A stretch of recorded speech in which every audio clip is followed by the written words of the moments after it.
Hi, it's Jerry. Before you listen to episode 320, part 2 of my two-part Cocaine Cowboy case review, I want to make sure that you listen to the entire episode 319, part 1. There was a glitch when I uploaded the audio, and you might have downloaded only a 30-minute file. If that's the case, remove the initial downloaded file, mark the episode as played, and re-download the latest version of episode 319. Sorry about that. Now cue the music. Welcome to episode 320 of FBI Retired Case File Review with Jerry Williams. I'm a retired agent on a mission to show you who the FBI is and what the FBI does through my books, my blog, and my podcast case reviews with former colleagues. Today, we get to speak to, once again, retired agents Mario Tariche and Raquel Rocky Cicini. In part 2 of this two-part episode, they continue their review of Operation RECOIL, the investigation of Sal Magluta, Willy Falcon, aka the Cocaine Cowboys, and others, including their work with cooperating witness Marilyn Bonachea. This investigation resulted in the dismantlement of the largest drug trafficking organization in South Florida and provided the evidence of jury tampering and bribery in the acquittal verdict received in a prior drug case against Sal and Willy. The case was codenamed Operation RECOIL. However, it was memorialized on the Netflix series as Cocaine Cowboys Kings of Miami, during which Mario and Rocky were interviewed. I previously shared Mario and Rocky's bio in part 1 and in the show notes, so I won't go over them again. But believe me when I say they were the perfect case agents for this investigation. Before we get to the case review, I want to let you know that if you are a member of my reader team, where I focus on crime fiction and the FBI and books, TV, and movies, my June email should be in your inbox. If it isn't, please check your spam filter and promotions tab. In this issue, I write about my trip to New York for Thriller Fest, the premier conference for thriller, crime fiction, and mystery book enthusiasts, writers, and fans. And I review the FBI movie Rob the Mob, starring Ray Romano and Andy Garcia, for teachable moments about FBI policies and procedures. In your podcast app's description of this episode, you'll find links to where you can join my reader team to keep up with the FBI and books, TV, and movies, buy me a cup of coffee, and learn more about me and my nonfiction book, FBI Myths and Misconceptions, and my 2 FBI crime novels, Pay to Play and Greedy Givers, all available as ebooks and paperbacks wherever books are sold, and audiobooks on Audible and Spotify. Plus, there's my FBI word search puzzle book, Fun for Armchair Detectives. Thank you for your support. Now here's the show. The last time that we were reviewing this case, we talked about the murder of government witnesses and the jury tampering. On this episode, we're going to now concentrate on the obstruction of justice and money laundering. So who wants to start? I was recently talking to Mike Davis, one of the prosecutors on the case, and how we split this case into 3 separate investigations. Now we're going to talk about the overall obstruction of justice case, which involves witness tampering, money laundering, jury tampering, any of the acts of obstruction that led to the acquittal in the 1996 trial. But all 3 parts of this investigation, Jerry, were intertwined because information from one part of an investigation was used in another, and the agents involved in one part of the investigation also involved in another part of the investigation, and we were constantly sharing information, and you would flip a witness on one part of the investigation and that would help in another part of the investigation. So as you can imagine, it was crazy times because while these investigations are going on, we still have trials and discovery and, reviewing recordings. My poor wife, Tracy, I got 2 kids at home during a lot of this stuff going on, and we were working literally 7 days a week. So when we explain this case, we're explaining in 3 different parts, but really all the parts were intertwined into one. But we're going to focus now on just the overall obstruction of justice case. Our strategy here was to hold responsible all the subjects who were involved in obstructing the 1996 trial. Everything leading up from the 1991 arrest all the way up until the trial in 1996, and then the acquittal. So there are very different aspects of this case that we investigated with. But once I started this case in January 1997, the first thing I had to do was meet with an informant. And this informant had come forward to the United States Attorney's Office, and he said that he had information about the organization, but he was aware that the organization was very violent, and he was very reluctant to meet with law enforcement. So our prosecutors, I guess at a certain point, they have to get, the agents involved in meeting with this confidential informant, because now they're doing like law enforcement work if they're going to meet with him too often. So during the first meeting, it was myself and one of the prosecutors, Guy Lewis, met with this informant, and he provided us information and background regarding a very important witness to us, a female named Marilyn Bonachea, who is covered extensively in the Netflix series. So at that time, when I did the initial meeting with the informant, I did not realize her importance in the case. But once I spoke to the prosecutors, they had explained to me that there was a car stop that was done through Detective Bob Fielder and detectives from the City of Miami Police Department, DEA agents, and Florida Highway Patrol, where they had seized a number of documents from Marilyn Bonachea during a car stop. And in that car stop, this box of documents contained a ledger book. And in that ledger book, there was all kinds of dates and names and amounts and addresses and all that stuff in this ledger book. So we didn't really know what that ledger book was at that time. And there was a number of other documents that were in the box. And one of the tricks that the defense would do in this case is they would just stamp everything, attorney-client privilege. So every page of this ledger book was stamped attorney-client privilege, and all the documents were stamped attorney-client privilege. So then they would make the law enforcement officers have to hesitate before we look at, okay, we can't look at this. We're going to have to give this stuff over to the prosecutors. And once the prosecutors assign their taint, prosecutors take a quick look at it. Is this really attorney-client privilege? Then once they determine it's not, then they just give it right back to us. And then it's okay for us to review it. So that's just a temporary delay by them trying that little trick that they did in this case.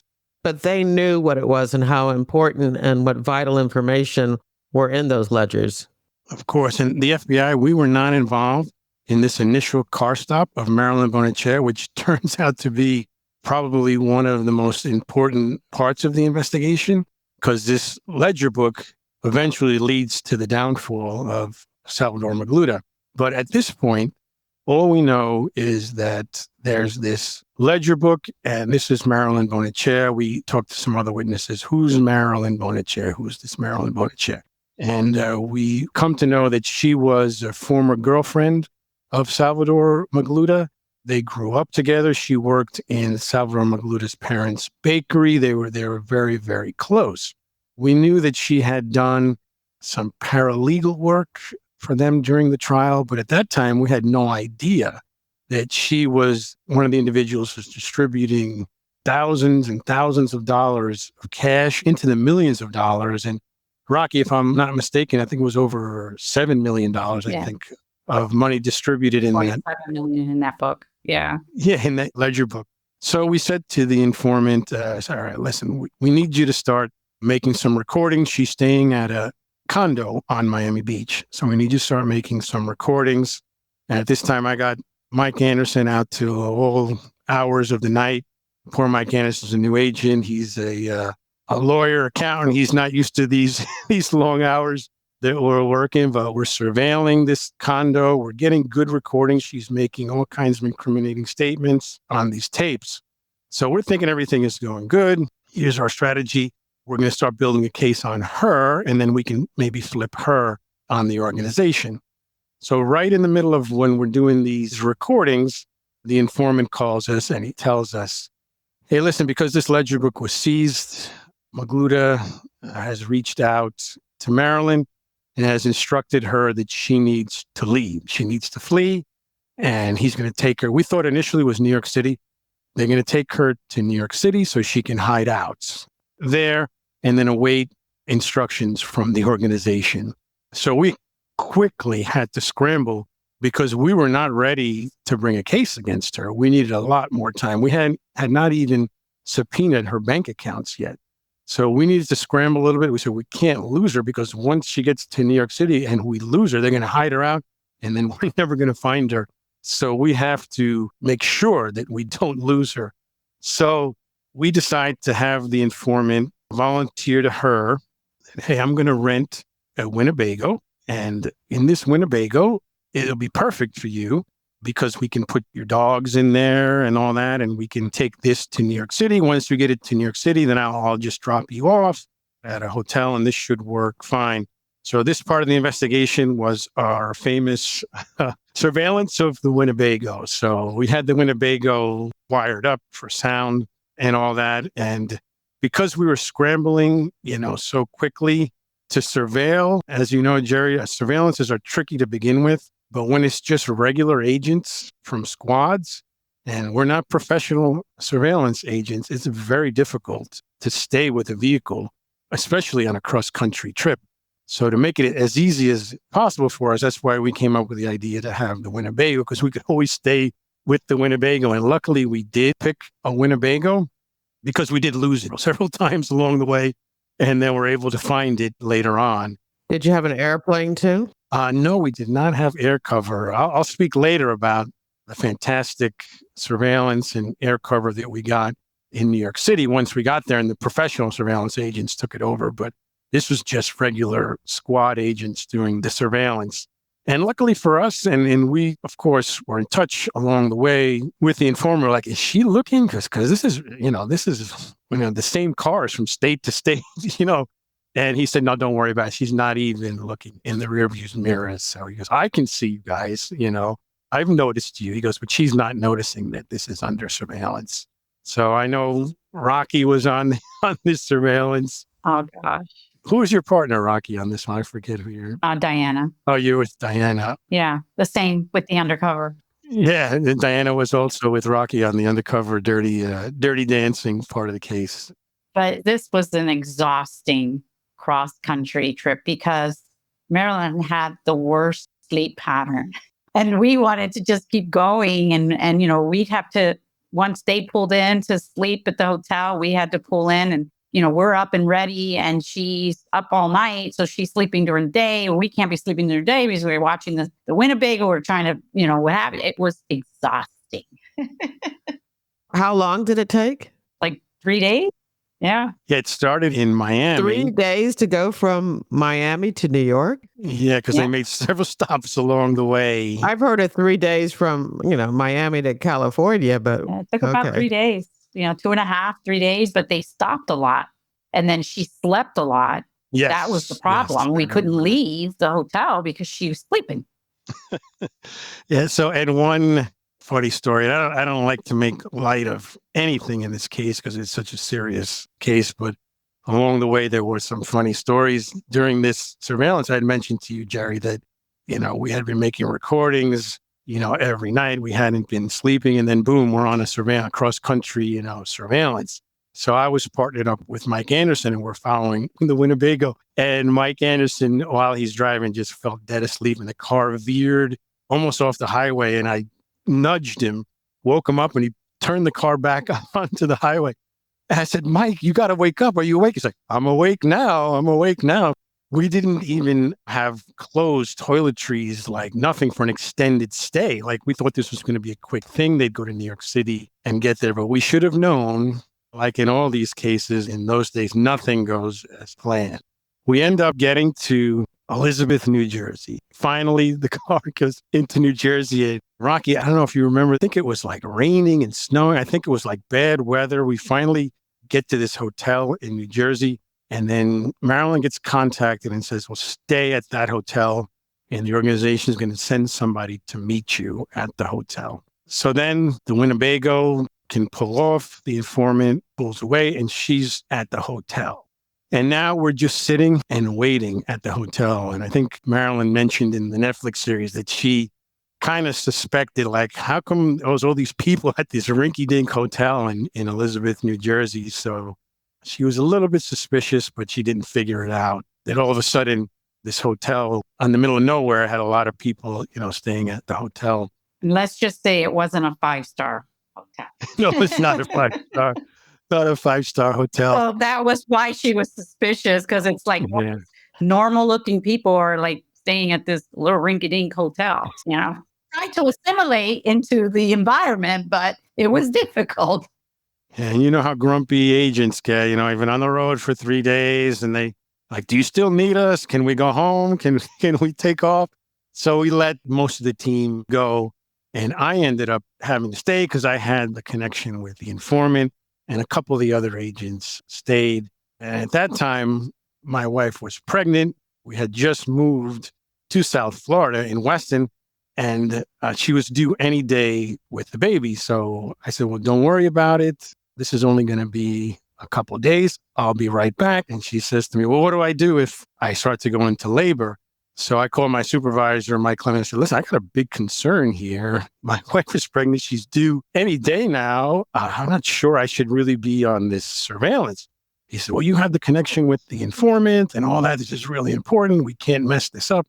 He's like, don't worry about it. We'll take care of your wife. I'm going to put my wife in touch with her if anything happens. And we always trust, our FBI family. So without hesitation, I said, well, I'm going to go on this surveillance. So as you can imagine, we get there. I'm thinking, okay, they're going to send an organization member to meet her, and then I'll be on my way. I can get right back to Miami. And then we had surveillance teams from New York and Newark division on standby. As soon as this organization guy shows up, we got air support. We have professional surveillance. They're going to follow her to wherever she goes, and then they'll tell us where this hideout with this safe house is going to be. So I said, perfect. This is a perfect plan, and I'll be home.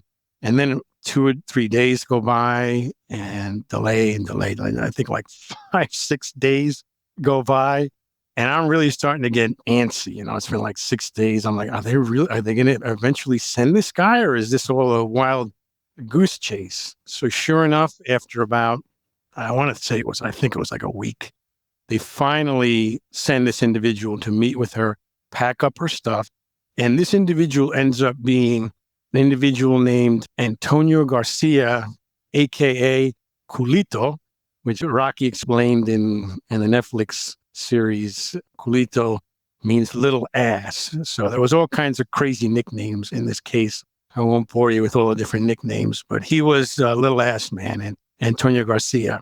But we had no idea who he was at this time. So he ends up packing her stuff up. Our informant does not know who he is either. And then the instruction was, this informant is not to know where she's going to be hidden out, because they didn't trust him.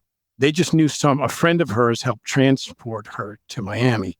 So the story was, just make sure this guy is long gone when we take you away. So Antonio Garcia takes her away. The surveillance team does their job. They take photographs. We got the location. We got everything. So now we have her situated.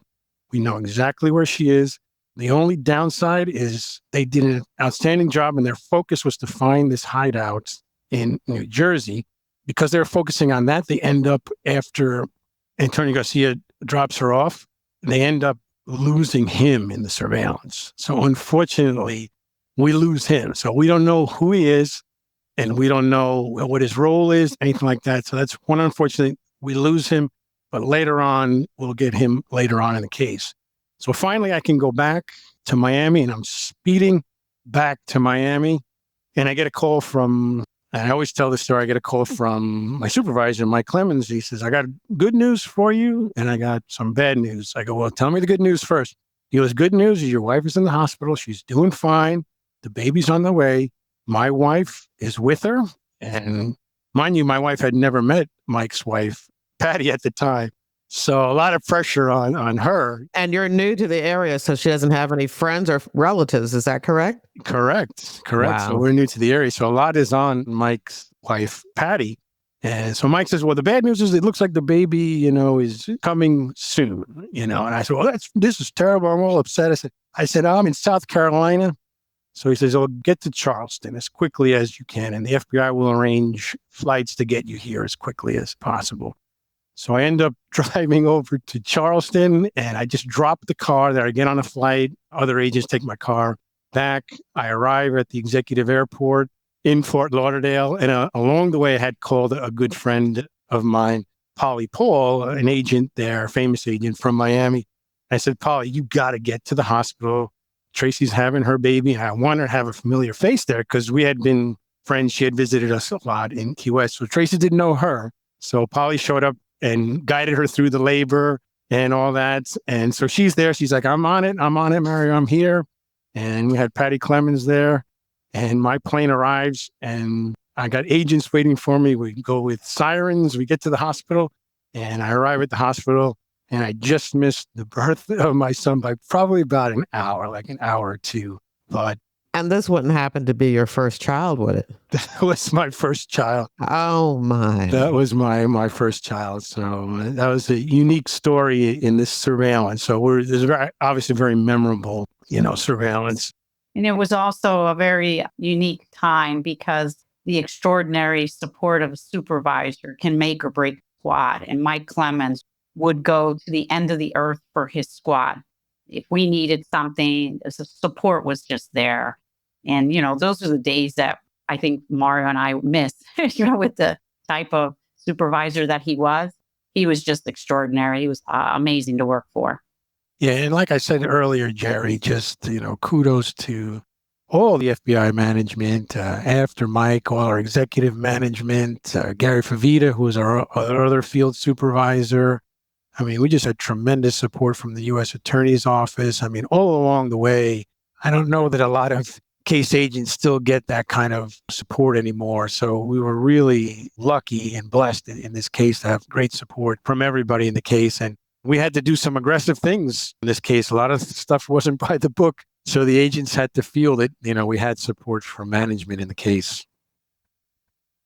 So after that incident, my son is born. I'm a very happy person, at this point. But I don't have a lot of time to help my wife with the newborn because we got to get right back to work in the case. But now the good thing is we could take a little bit of a breather, Jerry, because now we know where Marilyn is. Now we can focus on sending subpoenas to the banks, interviewing some more witnesses, getting some intelligence on Marilyn, and making a very, very strong case against her because we wanted to make sure when we approached her that we would be able to get her cooperation on the case.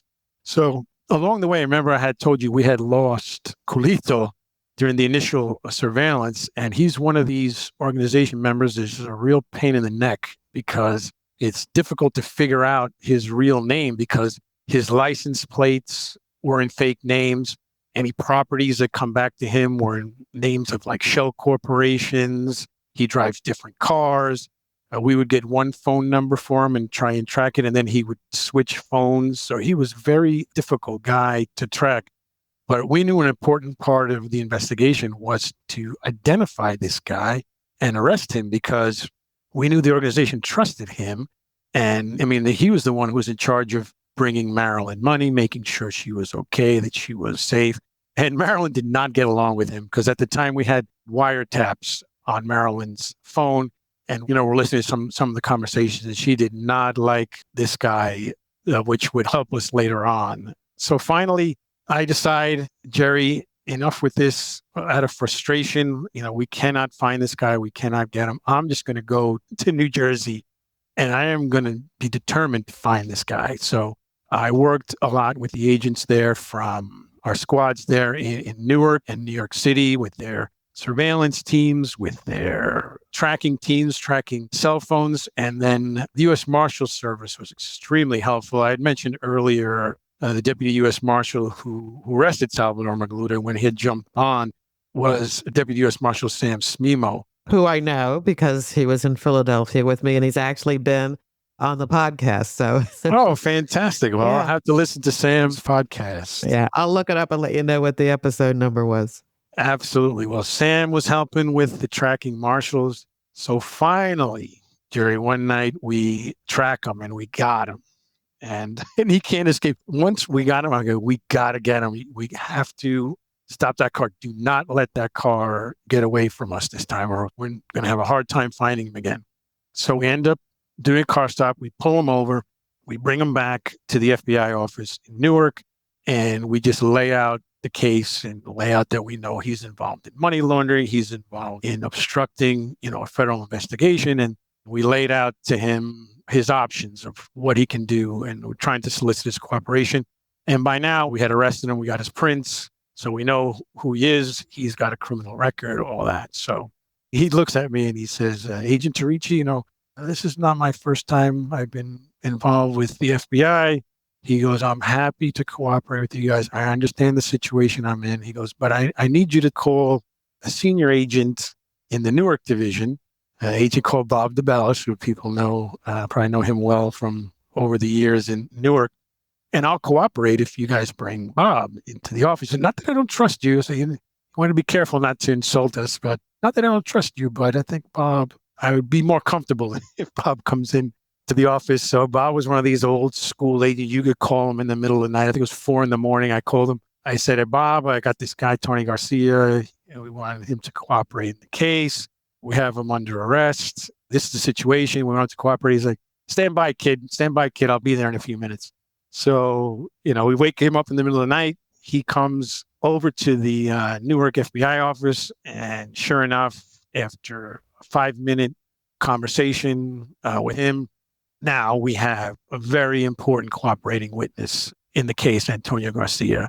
And we decide to seal everything in his case. And then he's released out on bond under the supervision of the FBI. So now we have him to start making recordings for us. Now we can start debriefing him because he was very important in the money laundering aspects of the case. And again, it gives us more time to shore up our case on Marilyn Bonachea. So in the meantime, Antonio Garcia tells us in his cooperation, hey, listen, while I'm out on the street, I have to continue to launder money for the organization because they need money to pay their attorneys. And their attorneys won't take cash. They have to be paid by checks. And he explained to us the whole process of where he travels to Miami. He picks up money from an organization member named Richard Passapera. His nickname was Blondie. Like I told you, everybody's got nicknames in the organization. So he said, perfect, because that's exactly what, we were investigating, because we knew from the ledger book that there were a lot of cash payments, and we knew there was a lot of illegal payments being made to attorneys, private investigators, and others as part of this defense team. And to explain to the listeners, in the beginning of the case, after Magluta and Falcon were arrested, there was a restraining order put in place by the judge that all the drug proceeds, these billions of dollars in drug proceeds, properties, everything was frozen. And none of this money could be used to pay for their defense, for defense attorneys. And Raquel and I will explain later how the attorneys got around accepting the money.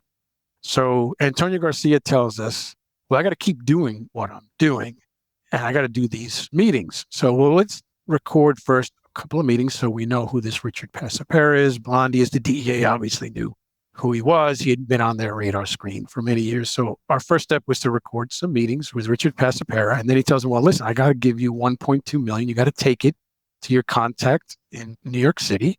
So then we can get the money laundered overseas and we can get the checks to pay the lawyers. So we said, perfect. This is perfect. We'll just record, the whole meeting, the money drop, and we'll take the money. And then you can take that money to New York City.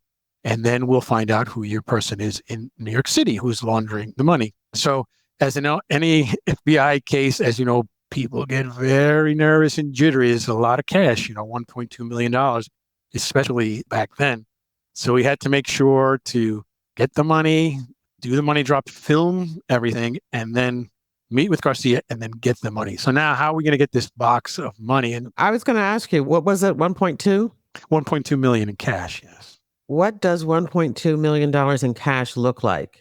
Well, luckily for I'll us, never know, so you'll have to explain it to me. luckily for us, it was mostly hundreds and fifties. It wasn't as many 20s. And then the money, smells horrific because God knows where they had it buried, because the organization had money buried all over South Florida. So after we had to take pictures of the money and all that, and then everybody's answer, because there's a lot of money.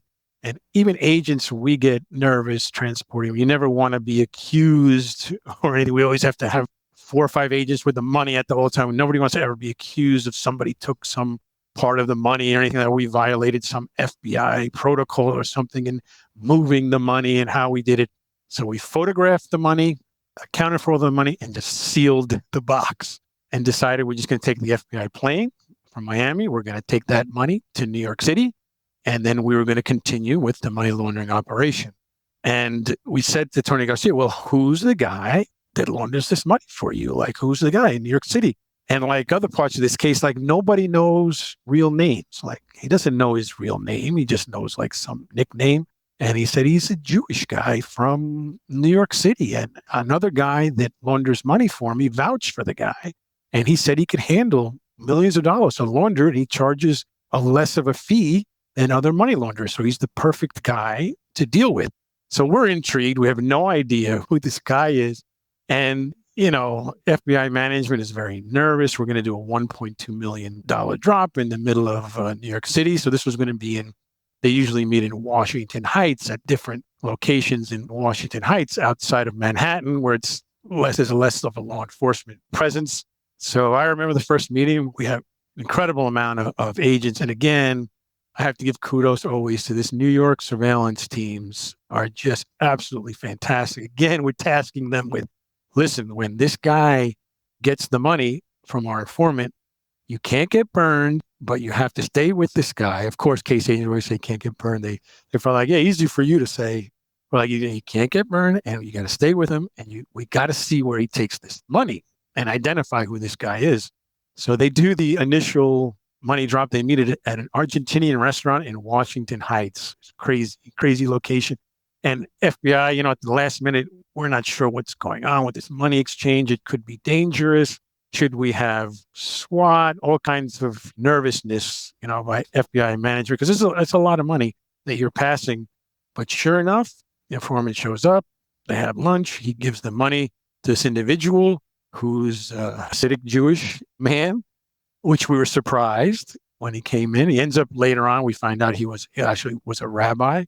They meet at the restaurant. He gives him the money, and our surveillance team does what they're supposed to do, and they stay with him, and they follow him. He actually goes to his apartment in Brooklyn, in a Hasidic Jewish neighborhood in Brooklyn.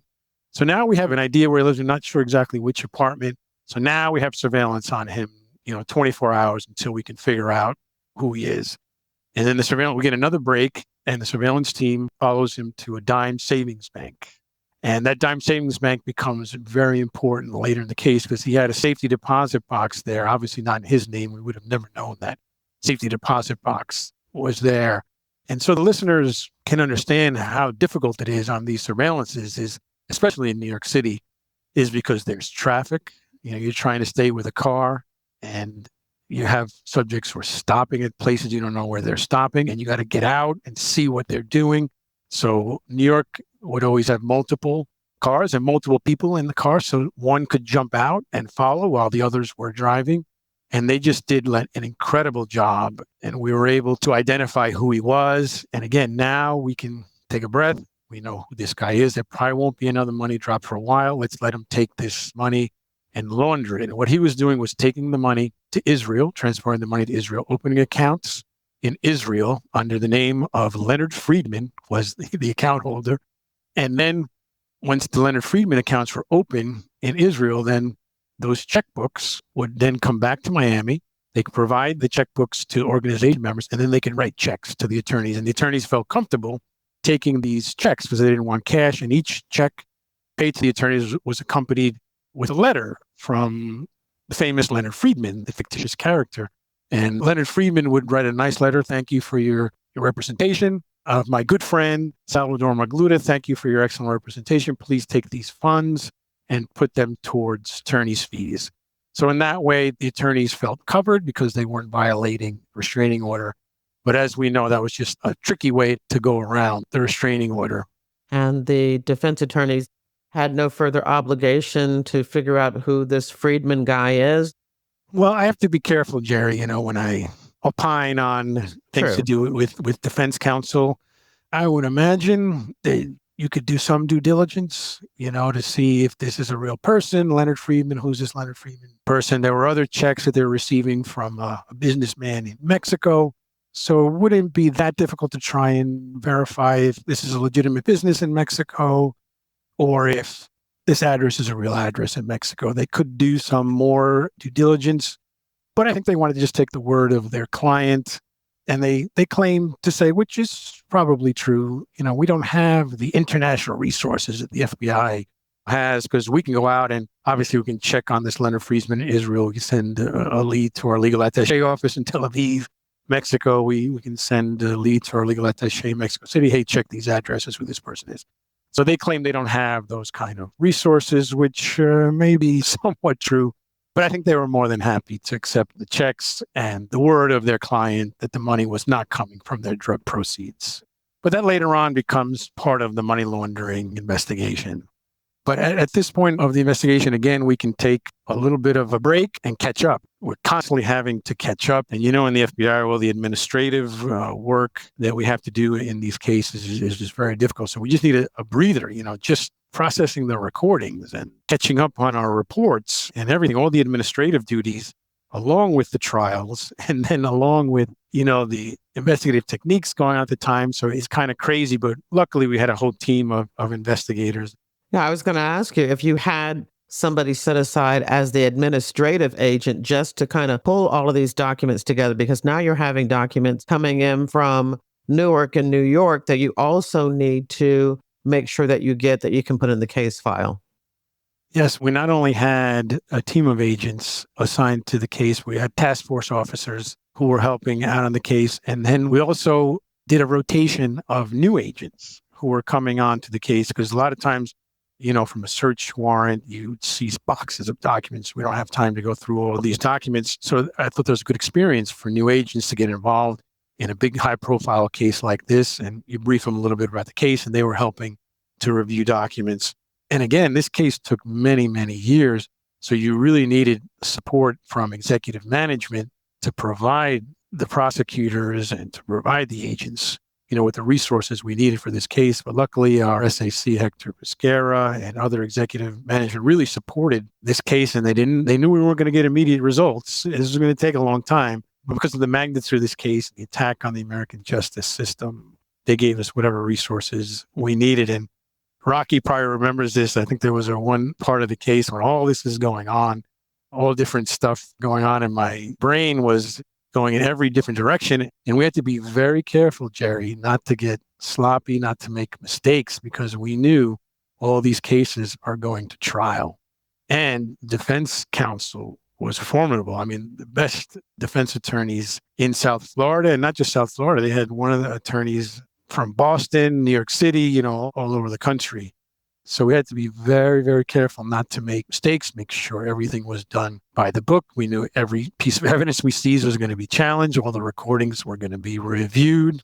Rocky was a tremendous part of our team to keep me calm and organized during this crazy time. And Rocky will remember this. I still have the magnet. Rocky gave me a magnet to put on my on my desk. And I still have it on my desk. And God put me on earth to accomplish a certain number of things. I'm so far behind that I'll never die, because I could never seem to catch up on the FBI paperwork. It was just impossible. And that takes a toll also, just knowing that administrative work is there, because just because you're doing well in the criminal investigation, that doesn't mean during an inspection or a file review or something like that, you're not going to get dinged for it.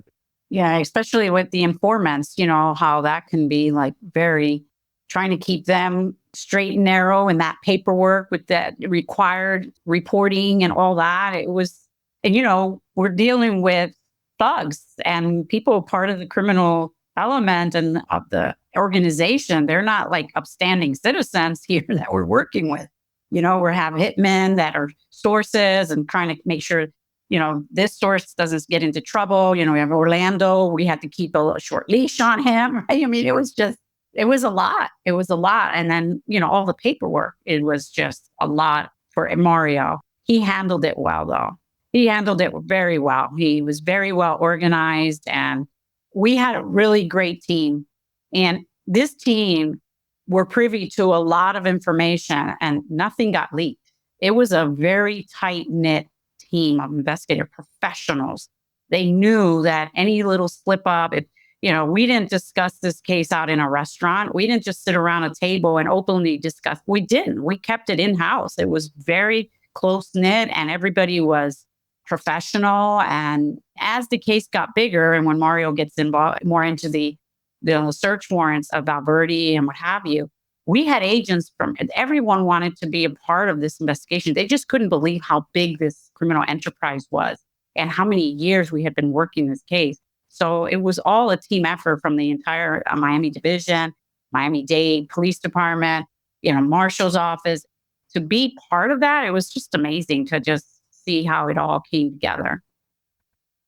I know, Jerry, there's a lot of former case agents that listen to your episodes, and I always tell people, can you imagine, at the same time we had Title III wire intercepts, Group 1 undercovers, because they made all of our undercover operations in the movement of money, and this was considered sensitive circumstances. And when you're moving money in excess of $1 million, that automatically triggers all these requirements under the Group 1 undercover operations.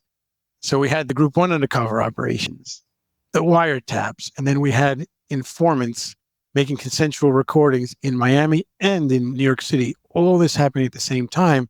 So just keeping up with the administrative requirements of the FBI was very difficult, during that time. I mean, we had to put in a lot of hours just catching up on the paperwork. But that's not the fun part of the case. The fun part is all the running and gunning, but then eventually you got to put everything down on paper for the prosecutors. So, and our 302s, which is our investigative reports, had to be really done in a meticulous way because we knew they were going to be scrutinized by very worthy adversaries and defense counsels. We had to be very careful with our investigative reports as well. But to get back to, where we were at with the investigation with Kito, now we've identified Harry Kozlik. And while this is all going on, and Rocky will remember this clearly, we think, okay, this is perfect. We have Marilyn. She's in Elizabeth, New Jersey. It's taking us a while to get these bank records and get the financial investigation done. And again, that's Jennifer Richardson, forensic accountant, outstanding, helping with the financial investigation, the Internal Revenue Service, everybody. And I understand during this period of time that Mike Anderson is transferred. Yes, Mike Anderson, who little did we know at the time was going to be a future special agent in charge in the FBI. So Mike moved on. And he took a management position in FBI headquarters, and then went through the management cycles in the FBI. So we lost a very important part of our team. But luckily, senior IRS agent Dennis Donnell remained as part of the team. So his institution, we did not lose the institutional knowledge from the jury tampering part of the case. And then the institutional knowledge of these financial investigations. At that time, Jerry was a relatively new agent. I had maybe 7-8 years, and I hadn't done one of these complex financial investigations, and they did not make it easy with the movements of money, overseas, and then also the shell corporations and how they were opening up accounts in Panama, in the UK islands, in Mexico, all over the world. So to have Dennis's financial expertise in this type of case was great. And then other IRS agents also helped in the case as well as Dennis. But the financial investigation for Marilyn Bonachea was easy. I mean, that was not complicated, because she never worked a day in her life during that period of time. And she was spending a tremendous amount of money. And then she was also depositing a lot of cash into her accounts.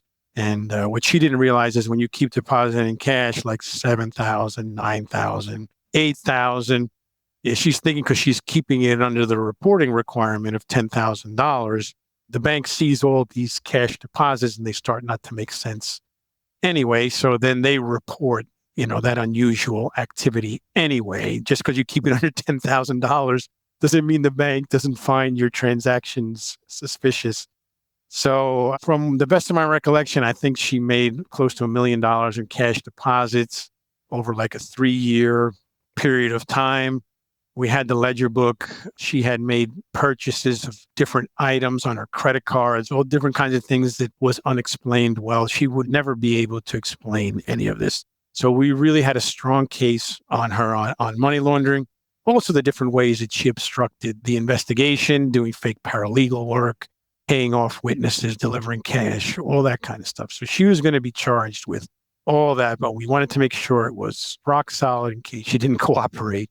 And I know Rocky will remember this. So during the same period of time we're doing the investigation, we get a call from the informant and saying, listen, she's on the move. She's had it. She does not get along with Culito. She's had it. She's leaving.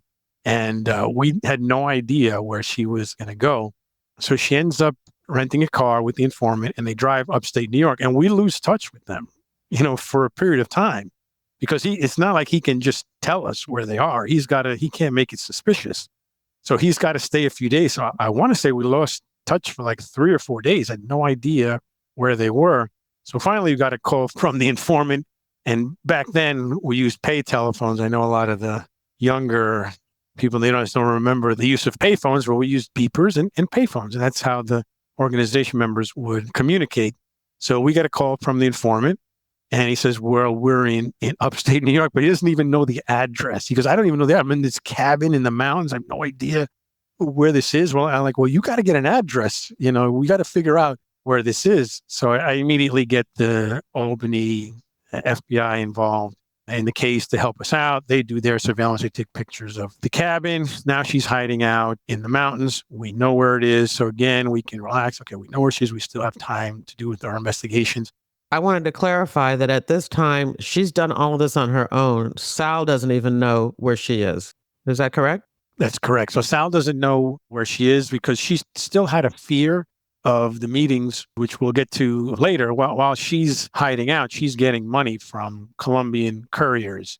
So after a while of getting these money payments, she starts to get a little bit nervous. And she's like, at any given time, any of these money couriers who come into this apartment, they could just kill me right here. There's a lot of witnesses who have been killed in this case. So she's like, I got to get out of here and I got to get to somewhere where I feel safe. And I'll meet the money couriers, but on my terms in a public place, where it's safe. So that was her idea to get into the mountains. She did not do that in coordination with Sal Magluta and the organization. She did that on her own, which is actually smart. It was a way that they don't really know where she is. So if they did want to kill her, it would be very difficult for them to kill her in a public place. So we finally find out where the location is. Now we're very close to wrapping up the investigation on her and we're ready to make the approach. So we decide to get the team together and we're going to go to the cabin and we're going to make the approach. And while this is going on, even Culito didn't know where she was, the cooperator, and he's still doing his money laundering, transactions. And we end up doing one more movement of money with Antonio Garcia of $950,000. The same process. We meet Harry Kozlik at a restaurant in Washington Heights. They move the money and we surveil it. So that's done. So now we're very happy with that part of the case. And now we got to get Marilyn Bonachea on board. And now we got to get the red day timer explained to us because we had sent that red day timer to the FBI lab, and the FBI lab has a group that can decipher codes in these type of ledgers. And there was an FBI agent, Kent Poland, and he had worked on the original Magluta case, and he had analyzed ledgers seized from Sal Magluta when he was arrested. And those were more professional ledgers maintained by a drug organization. So that was a little bit easier for the lab, and he could testify to approximately how much money moved through those ledgers, how many kilos of cocaine. So Ken Poland was an expert in these ledgers.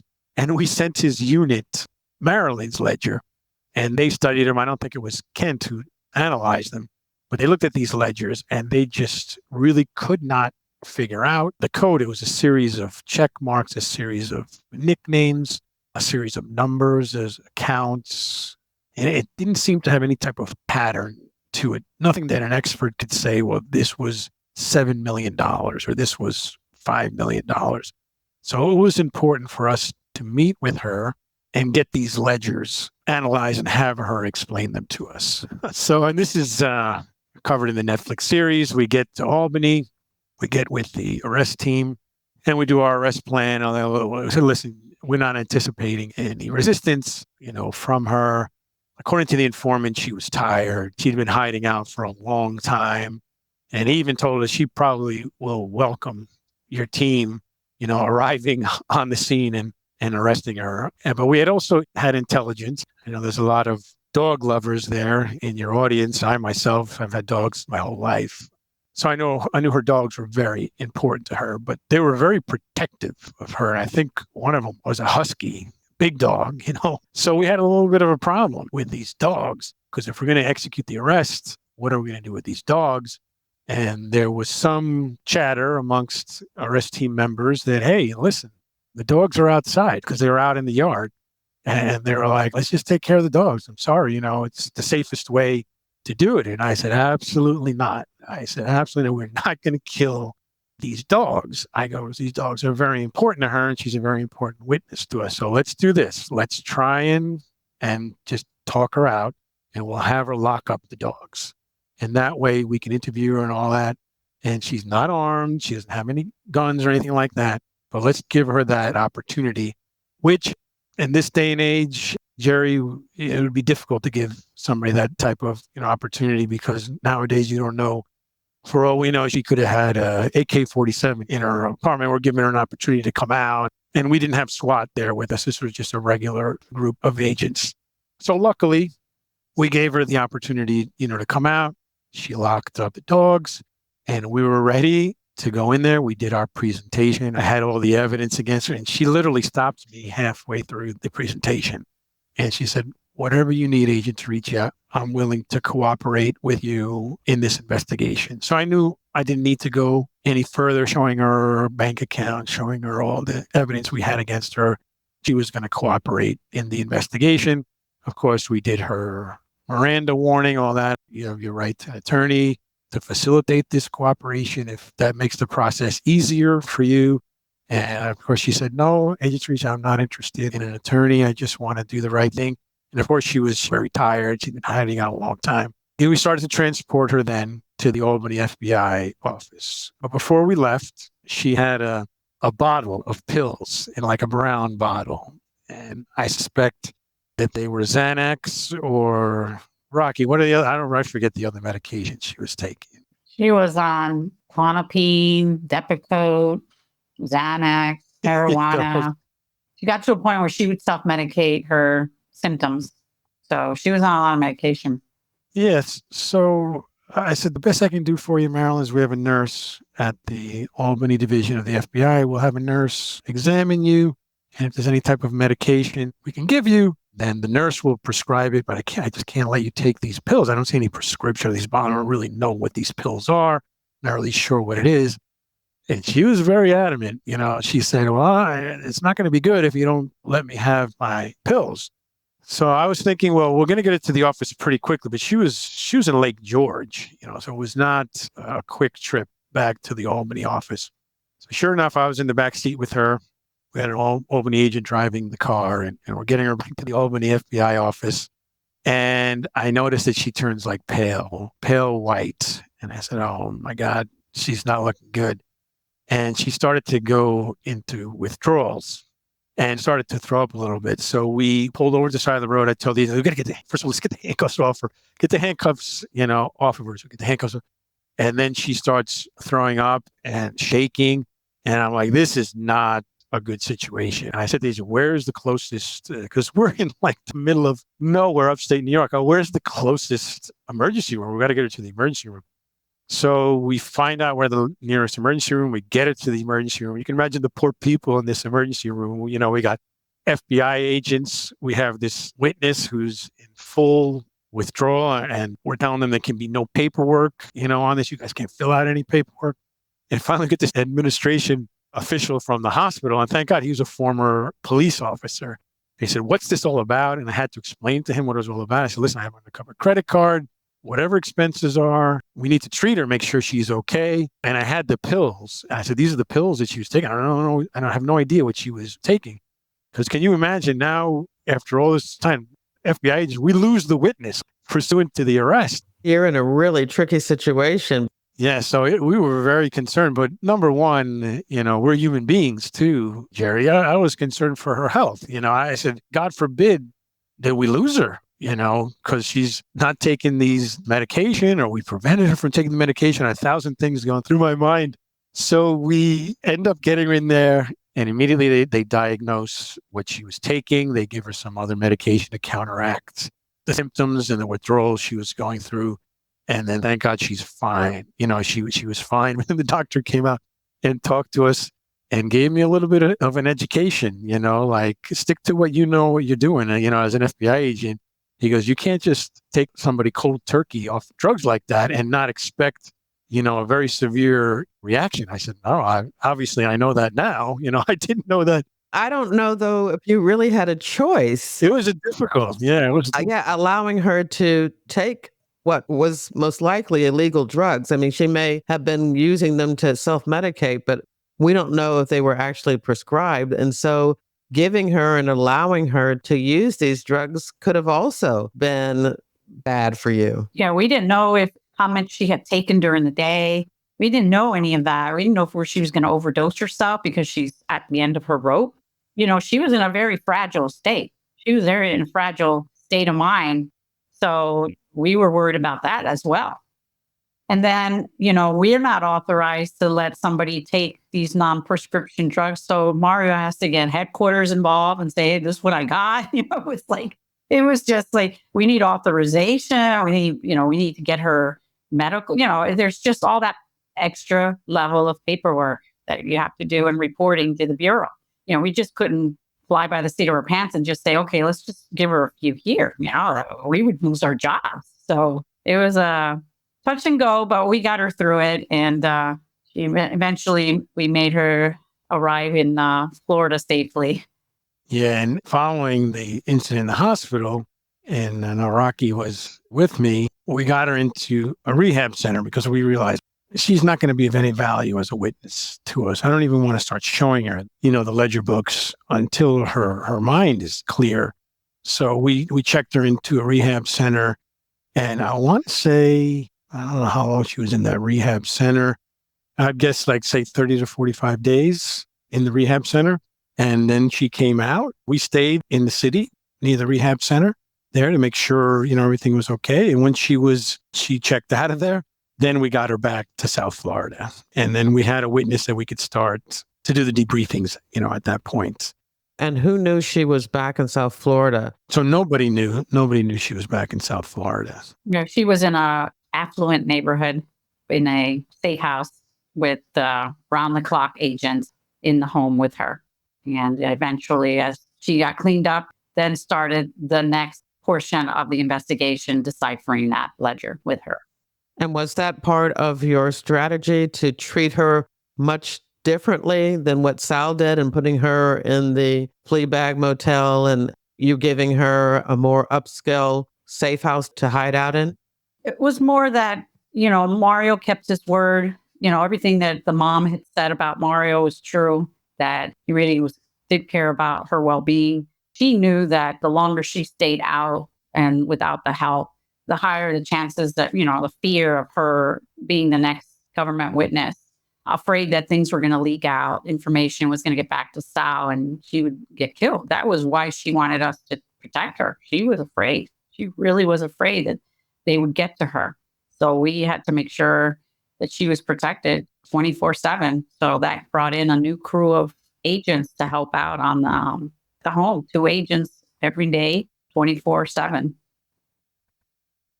Yeah, and she always believed Sal Magluta was very close to her, that he would never have her killed. But there were others in these Colombian cartel organizations that weren't so trustworthy, and then maybe they would have her killed. And that was one of the concerns. Nobody knew, obviously, she'd been arrested, and now she was back with us in South Florida. So she had to do her usual money pickups, which was like every couple of months, she'd meet with Colombian money courier who would deliver money for her so she could pay her rent and she could live and all that. And again, we don't have no idea who these couriers are. So she ends up getting the call that she normally gets, hey, I'm coming to Albany and I need to deliver you your money. I want to say it was like around $30,000 cash. And there was some concern because we're like, we don't know who this Colombian courier is. How do we identify him? So we wanted to make sure it was in a public location. And the Netflix series covers this. We did one of the money drops at an Amtrak station. And then the trick is now we have to identify who this Colombian money courier is, which is not going to be easy because he comes in, he does the money drop.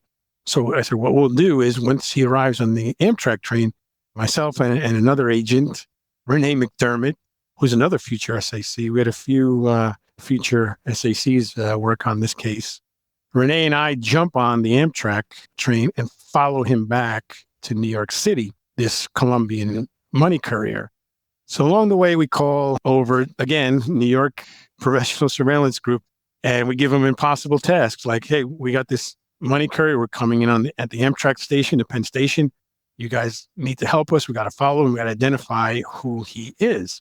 So we get to Penn Station, and as your listeners know, we've been to Penn Station. It's just like during like a rush hour, millions of people there. It's virtually impossible to follow somebody at Penn Station. So we end up losing him coming off the train. And we're just standing around Penn Station, and we're like, not too bad. We came all this way. We lost him. And then I see him out of the corner of my eye, and I said, there he is. So I tell the surveillance team leader, I go, that's the guy. That's him. And then they end up being able to follow him. And again, tremendous work by the surveillance team. I don't know how they stayed with him. I think he got on a cab, and then he took a bus, and then he took a subway, and then he met another Colombian money courier who we identify later. And then they finally go to the hotel. And luckily, the New York FBI had a contact at that hotel, and they had to present IDs to check into the hotel. So then we were able to identify who the money couriers were who were delivering the money.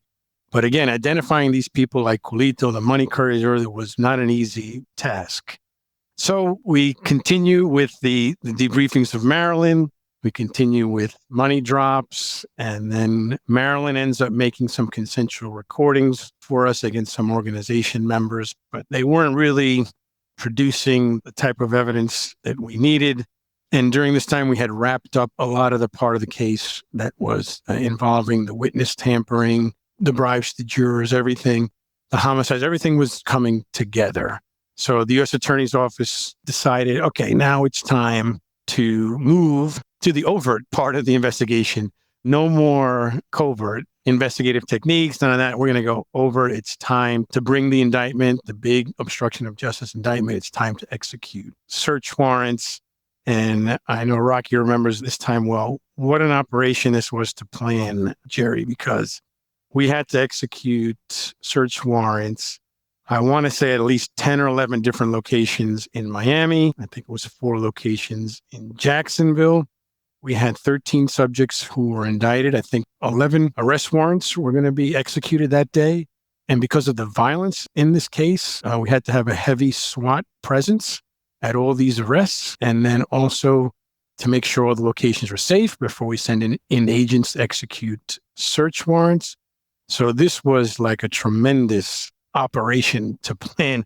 And I remember being at the FBI all-employee room there where they would do conferences and other things. And SAC Pescara was briefing everybody on it. It was a very lengthy operations order. We had SWAT, we had everybody ready. And I think we had members from every law enforcement agency in South Florida. I mean, there was Miami-Dade, City of Miami, FDLE, DEA, FBI. I mean, you name it, everybody was involved in this huge takedown. So finally, that was it. That was it, Jerry, of that part of the investigation. It was time now to take it down and execute the search warrants and take it to the next phase of the investigation. And it was all over the news, us executing these search warrants. Yeah, tell me more about that feeling, you and Rocky. I mean, what did that feel like? I had a sense of relief. It was time. It was time. We had sufficient evidence on all of these subjects. It had been a long investigation, and we were ready for the next phase. And we knew what was coming in the next phase. These trials were going to be a lot of work. There's a lot of defendants, and we knew an upcoming trial of Sal Muda was going to be a lot of work. But it was time to move into that phase of the investigation, was the arrests, the searches, and then the trials coming up. But I had a sense of relief. I was relieved. They thought that they were ahead of us, that they knew who we're going to charge, what's going to be. So it was gratifying that a lot of the people we indicted, they were shocked that we even knew about. I mean, Marilyn did a really good job at helping us to decipher that ledger book, even identifying somebody I don't think they ever thought we were going to catch was Miguel Vega, which was the man who was behind the scenes meeting with the hitmen. He would also do money deliveries. And all Marilyn knew about him was his name was Vega. She had no information on him. He hardly spoke to anybody. He would just do his business. No one knew, neither the hitmen. They just said, we met with an old man, walked with a limp. Don't know his name. Don't know his name. Nobody knew his name. They did not know his full name. So I think that came as a shock to Sal that he got indicted, because he was like a second father to him. He was like a godfather to him. And I don't think he ever thought that we would bring him into the indictment. So that gave me gratifying, because it was through Marilyn. And, as my background, I was a crisis negotiator, and we were very trained in interviewing, interrogation. Through my career with the police department, I was trained, and then by the Bureau. It was all the little details that I kept harping on her. It wasn't just general questioning about this man named Vega. Oh, yeah, he's a man. No, but what about him? What about his hair? What about his nose? Does he have any moles? What can you give me? And then that's where we learned this guy had a boating accident and walked with a limp. And then we say, well, the hitman said they met with an old man who walked with a limp. Everybody was talking about the same old man, but nobody knew his name. Only Marilyn knew him only as Vega. She didn't know his full name or anything. So, the whole task force and everyone's talking about it, and we're trying to figure out who this man is. And Marilyn had described him as, he's everything to Sal. He's everything to him. So DEA had suggested, hey, this guy's heavily into boating. Let's subpoena the magazine, see if they have anybody by the last name Vega, anybody by Vega. And sure enough, a boating magazine came back with Miguel Vega. We got a driver's license photo of him, showed it to Marilyn, and she was like shocked. You found him. How did you guys find him? And that was like the nail in the coffin, where I think Sal, oh man, they got me. They got to him. And he wouldn't talk. And he got convicted, and he died in prison. Yeah, and kudos to Rocky for identifying Vega. That individual had not been identified for many, many years. And needless to say, I think he was quite surprised on the morning after the indictments when the SWAT team showed up at his location. And we also got some evidence during the search warrants that were executed that day. But that was very important to identify him and to show the community, Jerry, that law enforcement and the U.S. Attorney's Office was not going to stand for this attack on the American justice system. We were going to fight back, and we're going to hold everyone accountable who was involved in this obstruction of justice. So this indictment, as you can imagine, I remember the U.S. attorney at the time was a former judge, Tom Scott, and he was a very good public speaker and very, very aggressive. And his news conferences were memorable when we brought this indictment, at the time. So the community, I think, in a way, they were also relieved to see, that the justice system can't be manipulated like the organization was manipulating it. They had been committing crimes, this organization, Jerry, starting in the late 70s, all the way through the 90s. And along the way, they were paying off police officers, judges, corrupting the system in the prisons, you name it, the corruption that they were responsible for. And then the violence that came later. Now, to their credit, I'm not going to say that Falcon and Magluta, the organization was a violent organization in the beginning, because they were not. They were not known to be a violent organization. However, after they were arrested in 1991 and their backs were up against the wall, then that all changed. Then we started to see the violence. So the amount of crime that this organization was responsible for, over 30 years was just incredible. So to finally bring this indictment, I think was a relief, not only for us, it was for the prosecutors. And again, Rocky and I can't say enough about all the prosecutors that we worked with, because when we would go interview a witness and try and solicit cooperation, we had to know, we're not bluffing. If you don't cooperate, here's your options. And you're going to be in a trial in the next 6 months and you're going to get convicted. And the prosecutors were on board that we're not bluffing. And each time we did our pitch, that was the pitch. And then our prosecutors, we quickly moved to trial and we convicted people. So finally, to bring this indictment was just the culmination of many, many years of investigation and many different law enforcement agencies and prosecutors involved in these cases. And the good news, Jerry, so in this case, this big indictment that we brought on the obstruction of justice, and of course, in this, we also had two of the, which I failed to mention, two of the individuals who were indicted in this part of the investigation were defense attorneys, which was Richard Martinez and Mark Dax. So they were the only two attorneys who were indicted in this sprawling investigation, but they were permitted to turn themselves in, unlike the other defendants in the case were greeted with SWAT teams and with agents. What made their situation different than the other defense attorneys? What did these two do that merited being indicted? Well, they're part of the case. They were more full-time counsel for the organization. Many of the other attorneys were just involved after the arrest and the trials.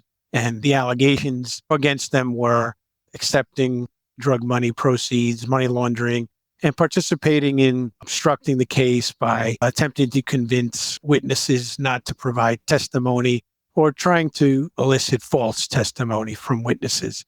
Also, Richard Martinez was the brother-in-law. Right. To Sal. Brother. Yeah, so he was more intimately involved with the organization than other attorneys. But, in the end, after that big indictment, again, Jerry, then we go into, okay, now we have to prepare for a big trial because we know a majority of these defendants are going to go to trial now and they're going to get very good defense attorneys.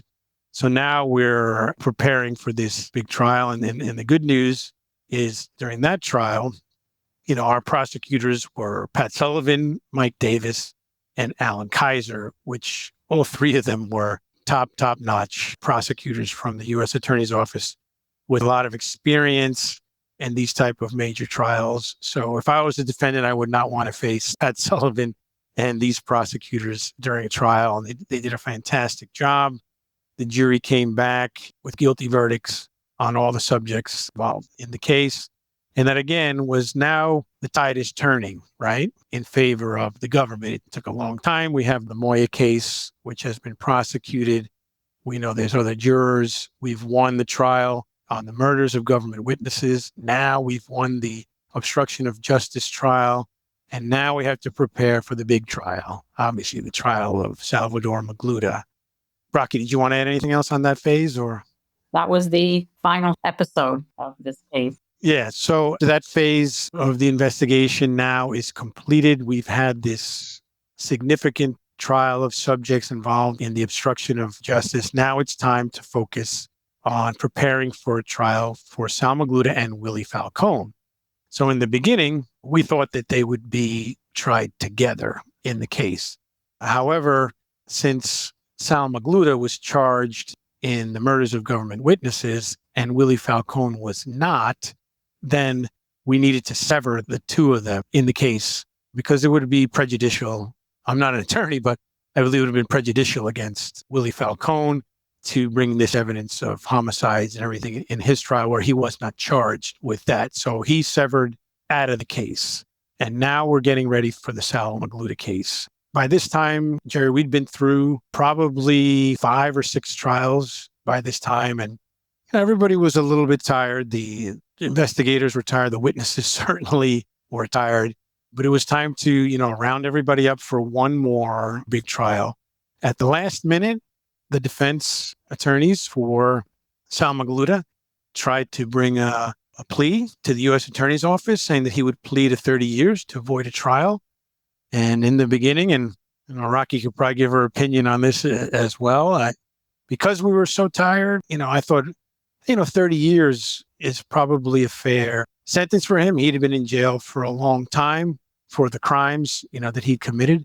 However, the magnitude of the attack on the justice system and the jury tampering and the murders of government witnesses, when I really thought about it, I said, no, this case really needs to go to trial, and he needs to get the maximum sentence in the case. Rocky, I don't know if you felt the same way. I was kind of on the fence because there's so many other people that were in position of power that he could have shed light on that have gotten away with it. And so I've always been like, keep going till you get everyone. But like Mario said, we've been working this case now 10 years, tired. Everybody was tired. These prosecutors were working it even before we got involved. So you know what? Let's just go ahead, take him to trial and see what happens. Imagine if he had cooperated truthfully, the secrets he knows. Yeah, and Jerry, too, I know they covered this at the end of the Netflix series. There were solicitations, from the defense that he wanted to cooperate in the case and he wanted to provide information. There was a proffer many, many years ago. I've seen the proffer offer and all that. But the information he was giving initially was very general, and it was nothing that we could have confidence in, that he was really going to cooperate and really give all the information. And the seriousness of the attack on the justice system, that just couldn't be ignored. The U.S. Attorney's Office were not going to plea this case out. This case was going to play itself out, and everybody was going to serve the maximum sentence for this incredible obstruction of the American justice system. So we all came to the realization, the entire investigative team, prosecutors, everybody, that we're going to now have this major trial of Salvador Magluta. So this would have been in 2002. So we're preparing, of course, an incredible discovery process. The defense attorneys for Sal were Jack Tenero, Rod Vereen, and Neil Schuster.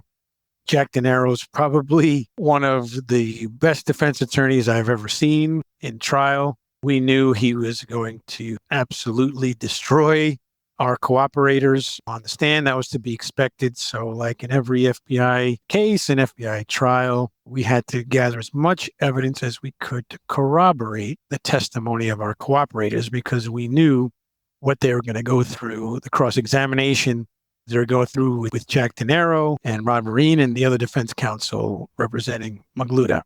So this time around, to avoid any jury tampering, the judge in the case, Judge Seitz, approved a anonymous sequestered jury. So the jury selection process is going to be a little bit different this time.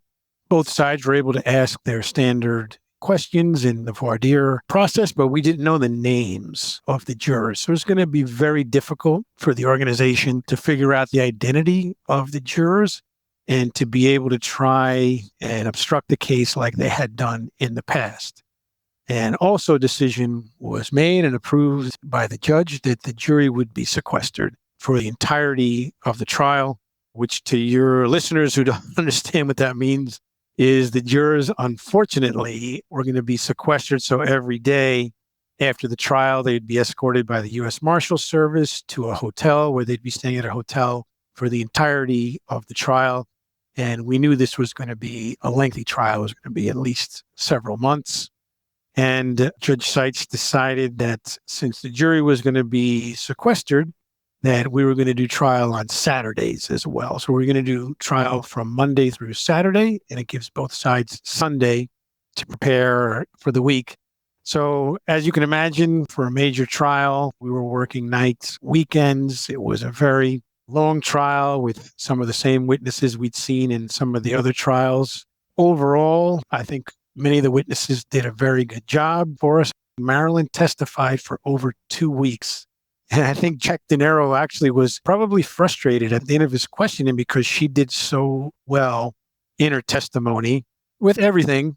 with the exception of her, what we call confession day conversation with Sal Magluta, where he discussed with her the murders.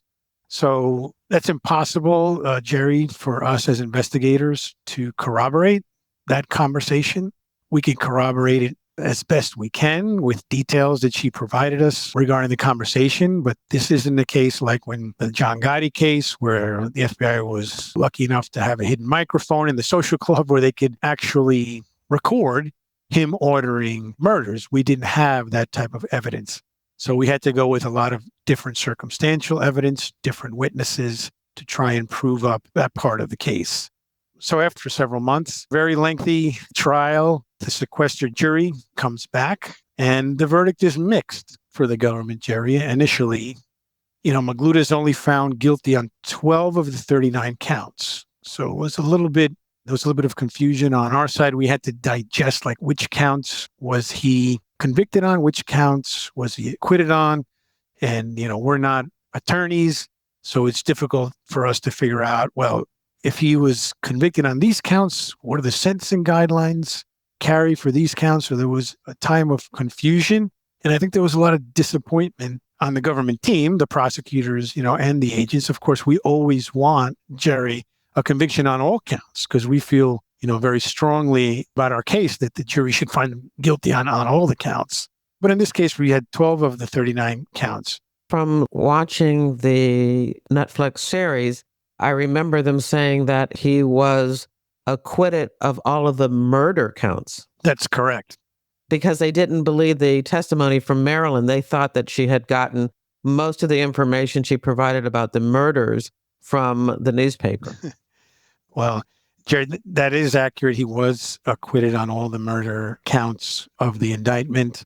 Brilliant cross-examination by Jack De Niro on her regarding her probably getting some of the information from the media from over the years. And he had a specific article he was showing her. But that doesn't mean that she never had that conversation with him. And I wouldn't say the jury didn't believe her. I would say that the government didn't provide sufficient evidence to link Magluta directly to ordering the murders. Obviously, his brother-in-law, Eddie Lascano, was the one who met with the hit teams, provided the names, provided the money, and all that. And we didn't have Eddie Lascano as a witness against him. So that was a flaw in our case. Had we had him as a witness, then it makes the case easier for us. So that was something that we had to overcome. But we felt strongly that we had enough evidence to convict him on all the counts of the indictment. And that's why there was some disappointment on the government side. But in listening to the verdict and hearing the different counts and talking, amongst ourselves on it, now it was time for AUSA Mike Davis to get to work on the sentencing, because this was going to be a very important sentencing to maximize the amount of money that was laundered that he was convicted of and maximize the penalties in the sentencing guidelines on the obstruction counts that he was convicted on. And Jerry, amongst us, and Rocky can tell you the same thing, we didn't view, the investigators from our viewpoint, we didn't view this case as a murder case. The murders were just a part of the overall obstruction. This was an obstruction of justice case, which involved jury tampering, murders of government witnesses, money laundering, witness tampering. I mean, you name it. So he got acquitted on the murders part of the case. However, he was convicted on the rest of the case. So for the investigators, I still view that as a win for us. Yeah, I get it, because he did those murders because he was trying to obstruct justice.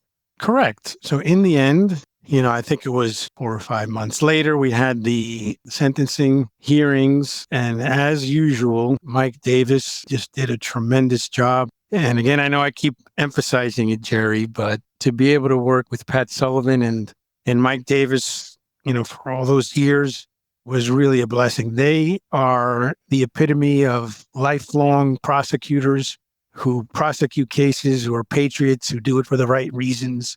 And Mike just went to work on this sentencing. And let me tell you, I don't know what he went through because I'm not a lawyer, but I know he worked for months on this sentencing.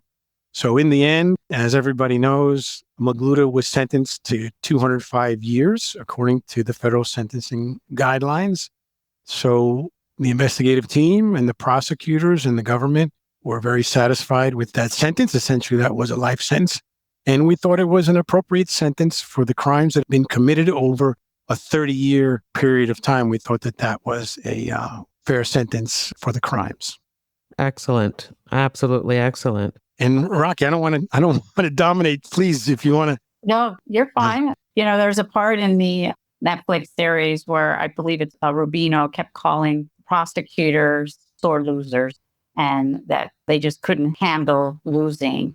And if you've ever met Pat Sullivan, Mike Davis, Alan Kaiser, and the team, you would know that they don't play that kind of a game. They seek truth, justice, and that's what they do. And they're going to rectify injustices as they see them fit. They weren't sore losers. The case was solid. The other team cheated, so it's like they didn't play fair. So, we're going to continue on and prove the truth and get justice for the injustice that you did on the first case, as well as try to find justice for the victims of the murders, their families, recover whatever millions we can. That we did the search warrants, we found millions of dollars and what have you.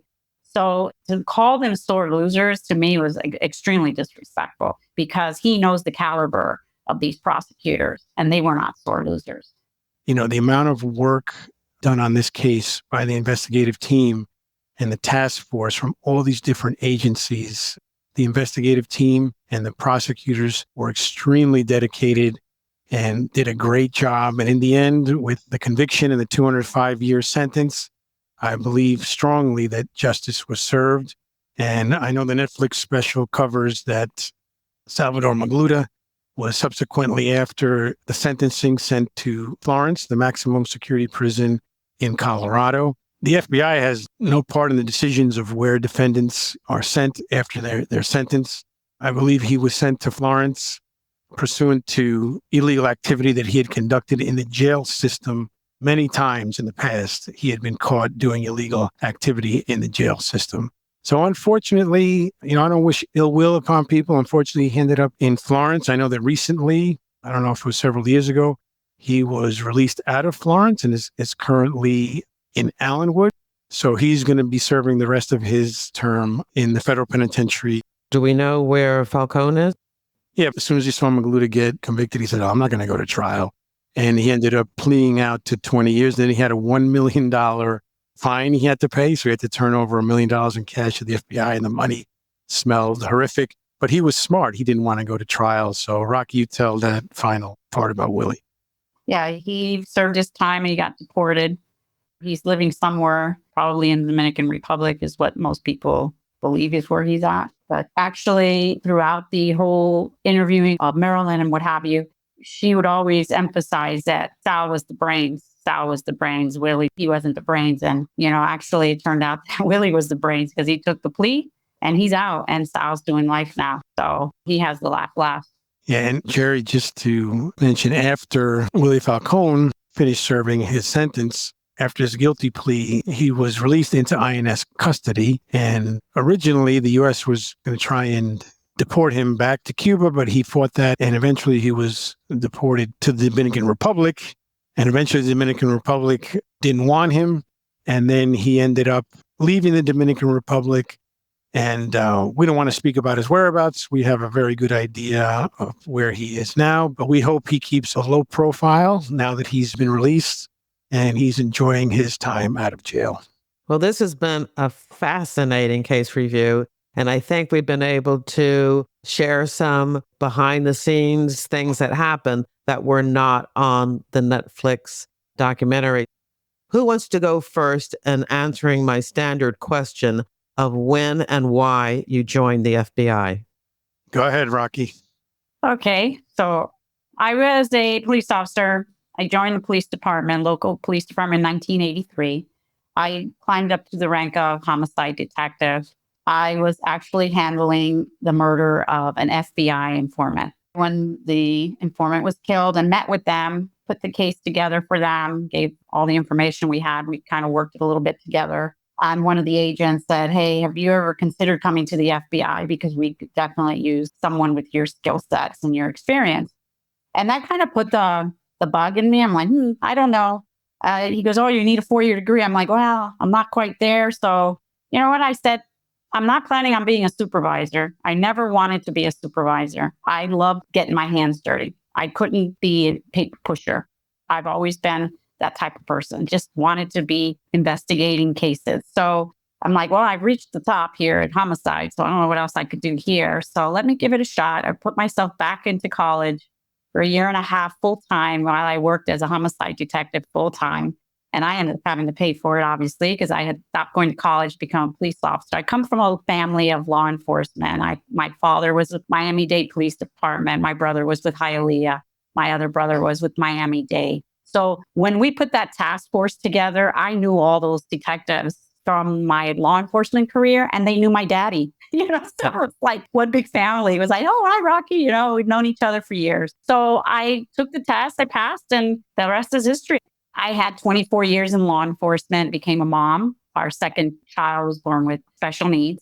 And I decided it was time for me to be a mom. So I left the Bureau after 11 years. Currently, my husband is a retired FBI agent as well.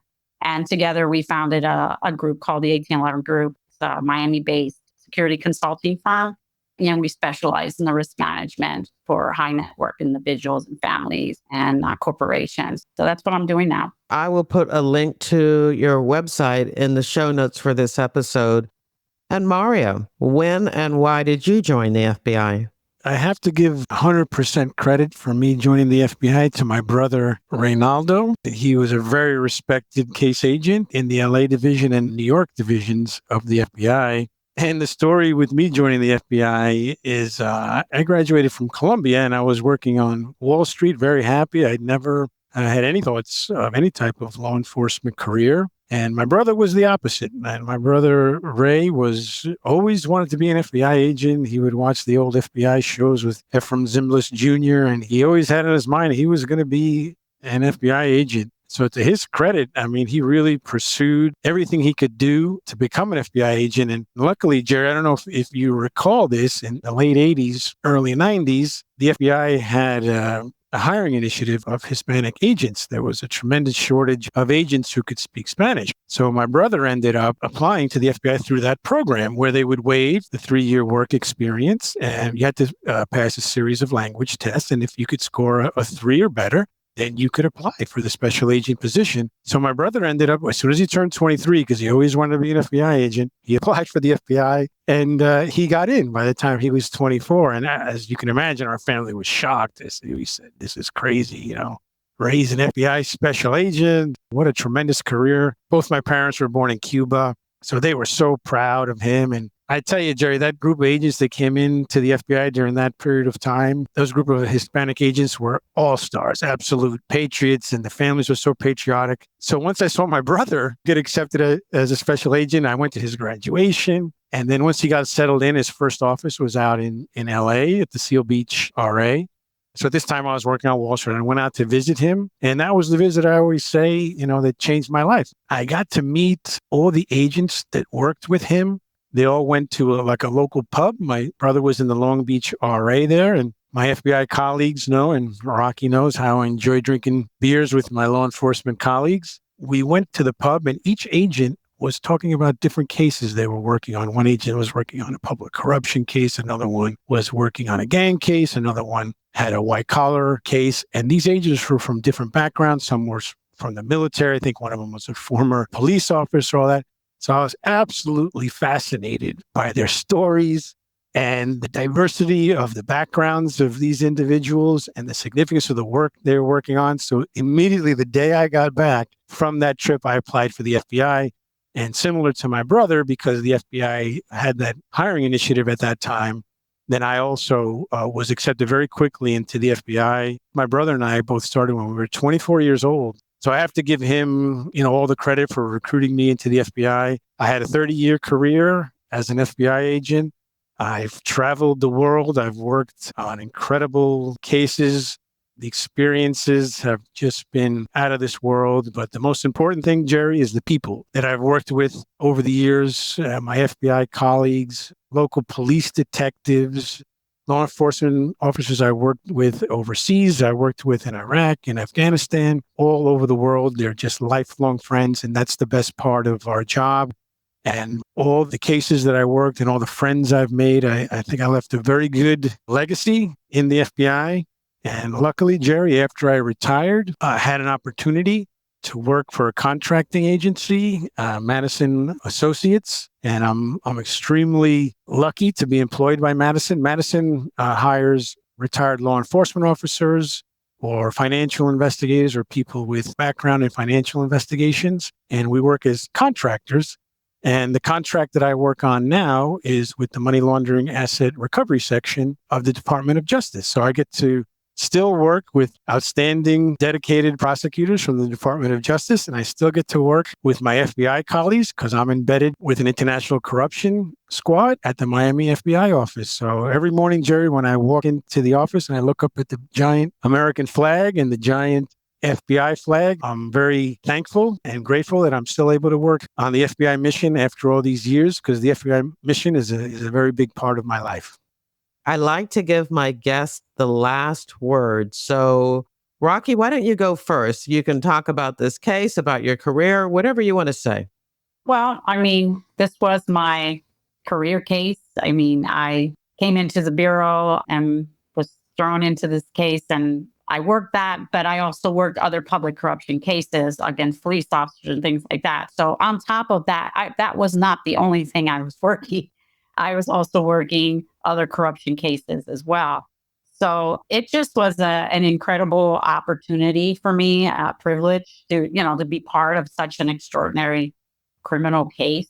One of these cases that is going to be historical, reviewed, discussed, because we pushed the boundaries of just about every investigative technique, and it challenged us to dive deep. Every time we got hit with something, we looked deeper and we came together as a team. So every single detail that we could uncover, we tried. And it was truly a remarkable experience to dismantle this crew that was operating for almost 30 years and to bring justice to the system that they corrupted. It was just truly extraordinary for me. I'm humbled. Along the way, you make friendships. So we'll be forever connected by this case and by our friendship. And Mario? My last thoughts on this case, Jerry, was I was blessed to have the opportunity to work with such professional law enforcement officers and prosecutors. I learned so much from this case. I learned how to put on cases at trials. I think we went through 7 trials in this case, and you learn so much as an agent when your cases go to trial. And defense counsel were very worthy adversaries in this case. They went through all of the reports, all the recordings. They tried to suppress all the evidence in the case, and the defense did a tremendous job in the case as well. So it's really rewarding. It's a tremendous, experience. And I used that experience, Jerry, in many, many other cases over the years in my career. But by far, this was the most significant and most important case. And that's the end of this 2-part case review. In your podcast app's description of this episode, there's a link to the show notes where you'll find photos of Mario and Rocky and the rest of the Operation RECOIL Cocaine Cowboy investigative team, photos of Sal Magluta, Willy Falcon, and Marilyn Bonachea, and other case-related images, plus lots of news articles about the case, and a link to FBI Retired Case File Review episode 134, where retired agent Michael J. Anderson reviews the Michael Moya jury bribery and obstruction of justice part of this case. I hope you enjoyed the interview and that you'll share it with your friends, family, and associates. You can show me just how much you liked it by buying me a coffee. There's a link in your podcast app's description of this episode, or you can visit jerrywilliams.com and tap on the little coffee cup icon in the bottom right-hand corner of my website. Don't forget to follow FBI Retired Case File Review on your favorite podcast app. Now, this podcast is all about true crime, but if you're also interested in crime fiction, once a month via my reader team email, I keep you up to date on the FBI and books, TV, and movies. When you join my reader team, you get access to my FBI reading resource, a colorful list of more than 70 books about the FBI written by FBI agents who have been guests on this podcast. There's nonfiction, crime fiction, true crime, and memoirs. You'll also get my FBI reality checklist where I debunk 20 cliches about the FBI and receive news about what I'm up to and about my FBI nonfiction and crime fiction books. I want to thank you for listening to the very end. I hope you come back for another episode of FBI Retired Case File Review with Jerry Williams. Thank you.